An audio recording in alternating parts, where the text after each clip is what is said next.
Sweet Star, usinyamaze tena kama mwanaume. Kijana ameenda sana.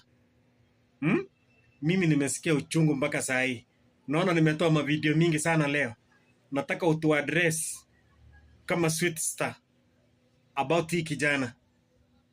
Sitaki unyamaze. Nataka uchukue hatua. Na unataka utuaddress the way forward.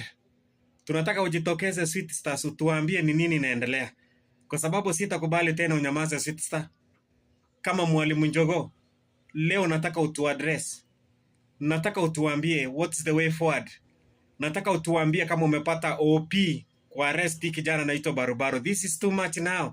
Hatuwezi fumulia kama TikTokers. Kama ni pesa Sweet Star unataka, tutachanga hii kijana aenda atafutwe. Tutatembea hii Kenya yote mpaka Mombasa, mpaka Eldoret, mpaka wapi. Hatutafumulia tena hii kijana. It has been too much now. Imekuwa uchungu sana. Mimi nimesikia uchungu sana. Sweet Star hawezi tukano hivyo. Mtu mpole hana maneno na mtu. Bibi yake anajifanyia biashara yake Bomet. This is too much now.